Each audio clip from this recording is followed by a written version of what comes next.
आदिवासी विकास परिषद जिंदाबाद जिंदाबाद जिंदाबाद अखिल भारतीय आदिवासी विकास परिषद जिंदाबाद जिंदाबाद जिंदाबाद अखिल भारतीय आदिवासी विकास परिषद जिंदाबाद जिंदाबाद जिंदाबाद धन्यवाद হয় আমি প্ৰথমতে অখিল ভাৰতীয় আদিবাসী বিকাশ পৰিষদৰ চৰাইদেউ জিলাৰ সমিতিৰ তৰফৰ পৰা আজি এই আপোনালোকৰ যি সংবাদ মাধ্যমে আমাৰ এই অনুষ্ঠানলৈ আহিছে আমি ধন্যবাদ জনাইছো আৰু বৰ্তমান চাহ বাগিচাৰ ৰাইজৰ উদ্যোগত অখিল ভাৰতীয় আদিবাসী বিকাশ পৰিষদে আজি সজাগতা আৰু বিশেষ সম্বৰ্ধনা অনুষ্ঠান আয়োজন কৰিছো দিশত আমাৰ এই সমাজখন পিছ পৰি হৈ থকা দেখিছো লগতে যুৱক যুৱতীসকলে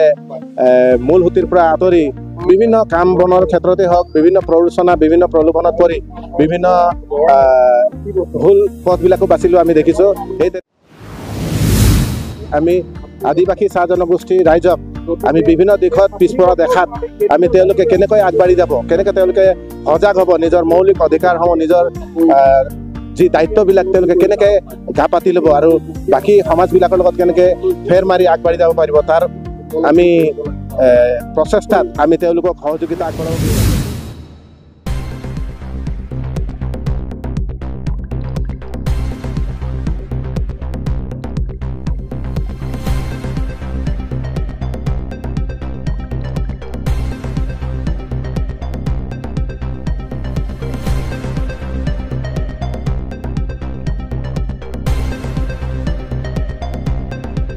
হয় আমি প্ৰথমতে অখিল ভাৰতীয় আদিবাসী বিকাশ পৰিষদৰ চৰাইদেউ জিলাৰ সমিতিৰ তৰফৰ পৰা আজি এই আপোনালোকৰ যি সংবাদ মাধ্যমে আমাৰ এই অনুষ্ঠানলৈ আহিছে আমি ধন্যবাদ জনাইছো আৰু আপোনালোকৰ মাধ্যমেৰে আমি বাৰ্তা প্ৰেৰণ কৰিব বিচাৰিছো আমাৰ অখিল ভাৰতীয় আদিবাসী বিকাশ পৰিষদে আজি বৰ্তমান চাহ বাগিচাত হাতে খাটি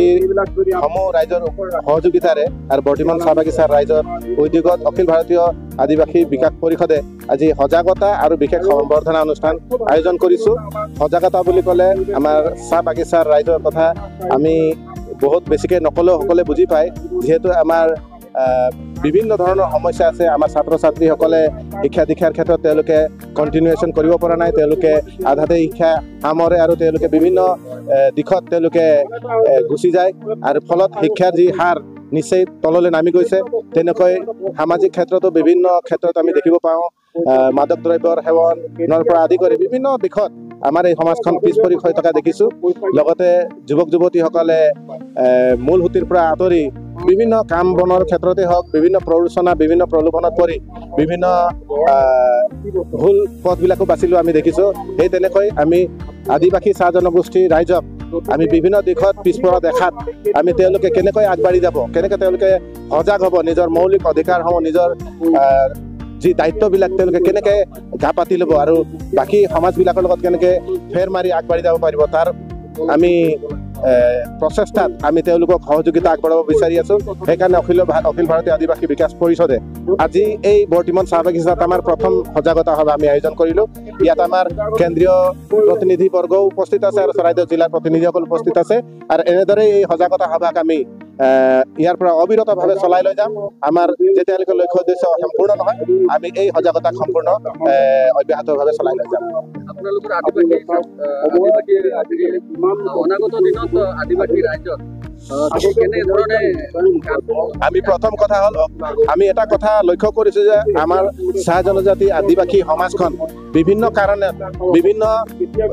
বিভিন্ন পক্ষই বিভিন্ন উদ্দেশ্যলৈ তেওঁলোকে কি কৈছে ছিন্ন ভিন্ন কৰি আছে আমি বিচাৰিছো আমাৰ চাহ জনজাতি আদিবাসী সমাজখন প্ৰথমতে এক হওক ইজনে সিজনৰ লগত হাতে হাত ধৰি এক লগ হৈ সমাজখনৰ উন্নয়নৰ কাৰণে আৰু সমাজখনক বলিষ্ঠ বনাবৰ কাৰণে সকলোৱে চেষ্টা কৰক আমাৰ মাজৰ বিভিন্নতাবিলাক আঁতৰাই আমি সকলোৱে কেনেকৈ এক হওঁ তাৰ প্ৰচেষ্টা চবে হাতত ল'ম আদিবাসী মাজতো ভিন্ন ভিন্ন বিভক্ত হৈ আছে এই বিভক্ত আদিবাসী সমাজৰ বাবে কিবা কমজোৰি আছে নিশ্চয় ভাগ হোৱাৰো প্ৰয়োজন এইকাৰণে আছে যিহেতু আমি সকলোৱে জানিছো চাহ জনজাতি জাতীয় মহাসভাৰ ইতিমধ্যে কাৰ্য আৰু লক্ষ্য উদ্দেশ্য আমি গম পাইছো যিহেতু চাহ জনগোষ্ঠীৰ সমাজখন এটা জাতিৰে নিৰ্দিষ্ট জাতিৰে নিৰ্মিত নহয় ভাৰতৰ বিভিন্ন ৰাজ্যৰ বিভিন্ন স্থানৰ পৰা অহা বিভিন্ন জাতিবিলাকে লগ লাগি এটা চাহ জনজাতি আদিবাসী সমাজখন গঢ় লৈছে গতিকে সকলো জাতিৰ নিজৰ নিজৰ পৰিচয় নিজৰ নিজৰ সংস্কৃতি সংৰক্ষণ আৰু তাক